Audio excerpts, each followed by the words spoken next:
May mga bagay na hindi kayang ipaliwanag ng isip. May mga aninong hindi dapat makita.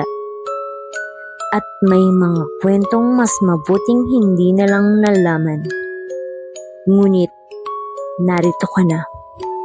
Kaya, patayin ang ilaw, lakasan ang volume, at ihanda ang iyong sarili. Maligayang pagdating sa tinig ng kababalaghan, kung saan ang dilim ay may tinig at ang takot ay may kwento. May mga lugar na tila ordinaryo na lamang sa paningin ng karamihan. Mga lumang gusali, mga abandonadong kapilya, mga lugar na unti-unti nang kinakain ng panahon. Ngunit kung minsan, ang mga lugar na iyon ang nagsisilbing sisidlan ng mga lihim na hindi dapat natutuklasan. Mga lihim na matagal nang ibinaon sa limot. Mga kasalanang piniling kalimutan ng mga tao. At mga sumpang naghihintay lamang ng tamang pagkakataon upang muling magising. Sa nakaraang bahagi, natagpuan ni Gabriel ang isang lumang litrato nina Elena at Mateo. Sa likod nito ay may mensaheng tila iniwan upang gabayan siya sa katotohanan. Isang mensaheng nagtuturo sa kanya sa lumang kapilya sa burol. Isang lugar kung saan, ayon sa lihim na mensahe, nagsimula ang lahat. Ito ang ikalimang bahagi ng Ang Dalagang Nakikita Ko Tuwing Umuulan. Mula nang makita ni Gabriel ang mensahe sa likod ng litrato, hindi na siya mapakali. Pakiramdam niya ay ilang bahakbang na lamang ang layo niya sa katotohanan. Ngunit kasabay nito ay mas lalo rin niyang nararamdaman ang panganib. Parang bawat araw na lumilipas ay may kung anong papalapit. May kung anong hindi niya nakikita, ngunit alam niyang naroroon. At ito ay naghihintay. 3 araw matapos siyang matagpuan ng litrato, nagtungo siya sa burol na tinutukoy ng mensahe. Matatagpuan ito sa pinakadulong bahagi ng bayan. Halos wala nang pumupunta roon. Ayon sa mga matatanda, dati itong dinarayo ng mga tao. Ngunit matapos ang isang misteryosong insidente noong dekada 80, unti-unti itong pinabayaan. At kalaunan ay tuluyan ng nakalimutan. Mataas ang burol, at habang umaakyat si Gabriel, lalo niyang nararamdaman ang kakaibang bigat sa paligid. Tahimik. Masyadong tahimik. Walang huni ng ibon. Walang kuliglig. Walang kahit anong tunog ng buhay. Parang mismong kalikasan ay umiiwas sa lugar. Pagdating niya sa tuktok, agad niyang nakita ang lumang kapilya. Maliit lamang ito. Gawa sa bato. Halos matakpan na ng lumot at mga baging. Ang bubong ay sira-sira na. Ang mga bintana ay wala ng salamin. At ang malaking cross sa harap ay bahagyang nakatagilid. Ngunit sa kabila ng pagkasira nito, may kakaiba pa ring pakiramdam ang lugar. Parang may presensyang nananatili roon. Parang may nagmamasid mula sa loob. Dahan-dahang pumasok si Gabriel. Nangangamoy lumang kahoy at alikabok ang buong kapilya. Sa loob ay may mga sirang bangko, mga lumang imahe ng santo, at isang altar na halos hindi na makilala dahil sa kapal ng dumi at lumot. Habang iniikot niya ang kanyang paningin, may napansin siyang kakaiba. Sa likod ng altar ay may maliliit na pinto, bahagyang nakatago sa mga lumang kortina. Mukhang hindi ito napapansin ng karamihan. Lumapit siya rito at buksan niya ang pinto ay may bumungad na makitid na hagdan pababa. Nanlamig ang kanyang katawan. Hindi niya alam kung bakit.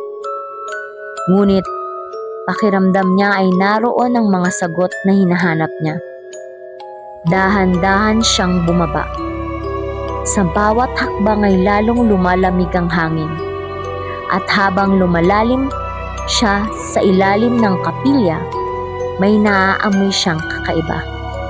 Amoy lupa, amoy kahalumigmigan, at amoy ng isang bagay na matagal nang nakatago. Pagdating sa ibaba ay natagpuan niya ang isang maliit na silid. At sa gitna nito ay may isang lumang mesa.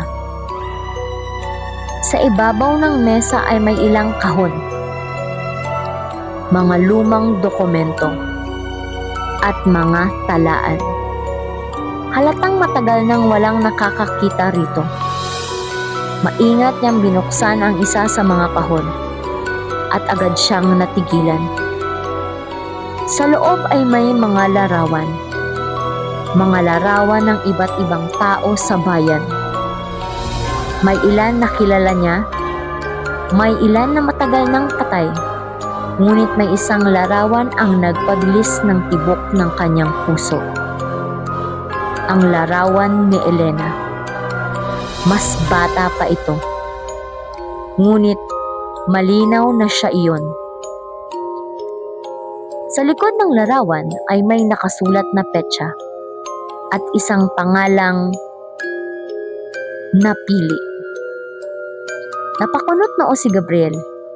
Hindi niya naunawa ng ibig sabihin. Ngunit habang sinusuri niya ang iba pang mga dokumento, may isang tala ang nagbigay sa kanya ng sagot. Mahigit 50 taon na palang nakalipas nang magsimula ang isang lihim na samahan sa bayan. Isang grupo ng mga makapangyarihang pamilya. Kasama rito ang pamilya Villarreal, ang pamilya ni Don Emilio. Ayon sa mga dokumento, naniniwala sila sa isang sinaunang nilalang na umano'y nagdadala ng kasaganaan kapalit ng sakripisyo. Tuwing ilang taon, pumipili sila ng isang tao, isang napili, at ang taong iyon ay inaalay sa nilalang. Nanigas si Gabriel. Hindi siya makapaniwala sa kanyang nababasa. Ngunit mas lalo siyang kinilabutan nang makita niya ang isang pangpangalan sa listahan. Mateo. At sa tabi nito ay may nakasulat, tumanggi. Doon niya unti-unting nauunawa ng nangyari. Hindi basta nawala si Mateo. Tumanggi siya. Tumanggi siyang sumunod. At dahil doon, pitnatahimik siya. Biglang bumalik sa kanyang isip ang mga alaalang ipinakita ni Elena. Ang mga lalaking may daladalang pala, ang paghabol, ang takot, at ang matandang si Don Emilio. Ngunit may mas nakakatakot pa siyang natuklasan. Sa pinakahuling pahina ng talaan ay may isang guhit. Isang larawan ng nilalang na kanilang sinasamba. Matangkad, payat, at walang mukha. Parang tumigil ang kanyang paghinga. Ang lalaking walang mukha. Hindi ito multo. Hindi ito tao. Matagal na pala itong bahagi ng kasaysayan ng bayan. At ayon sa talaan, Ito ang tagapagbantay ng sumpa. Ang nilalang na sumusundo sa mga inaalay at sa mga tumatangging sumunod. Habang nakatitig si Gabriel sa guhit, bigla niyang naramdaman ang malamig na hangin sa likuran. Unti-unti siyang napalingon at doon niya nakita sa dulo ng silid may nakatayong anino. Matangkad, nakaitim at walang mukha. Hindi ito gumagalaw. Ngunit ramdam na ramdam niya ang presensya nito. Mas mabigat, mas nakakatakot, mas totoo kaysa dati. Dahan-dahan itong nagsimulang lumapit. 1, 2 hakbang. Tahimik, ngunit bawat galaw nito ay tila nagpapabigat sa hangin. Napaatras si Gabriel. At sa unang pagkakataon mula nang magsimula ang lahat, naramdaman niya ang tunay na takot. Hindi lamang para sa kanyang buhay, kundi para sa katotohanang maaaring wala na siyang matakbuhan. Dahil ngayon, alam na ng nilalang na natuklasan niya ang lihim. At mukhang hindi nito hahayaang makaalis siya ng buhay. Sa ilalim ng lumang kapilya, natuklasan ni Gabriel ang madilim na lihim na matagal nang tinatago ng bayan. Isang lihim na may kinalaman sa mga sakripisyo, sa pagkawala ni Mateo, at sa nilalang na matagal nang naghahari mula sa mga anino. Ngunit habang lumalapit siya sa buong katotohanan, mas lalo rin siyang nagiging target ng sumpang bumabalot sa bayan. Makakatakas kaya siya sa nilalang na walang mukha? Ano ang tunay na papel ni Elena sa lahat ng ito? At bakit tila si Gabriel mismo ay unti-unting nahihila sa kapalarang sinapit ni Mateo noon? Sa susunod na bahagi, magsisimula na ang pinakamapanganib na yugto ng kanyang paglalakbay. At doon niya matutuklasan na ang kanyang koneksyon kay Elena ay mas malalim pa kaysa sa kanyang inaakala. Maraming salamat sa pakikinig sa Tinig ng Kababalaghan. Kung nagustuhan mo ang kwentong ito, huwag kalimutang mag-like, mag-subscribe, at pindutin ang notification bell hanggang sa susunod na kwentuhan. At tandaan, hindi lahat ng naririnig sa dilim ay guni-guni lamang.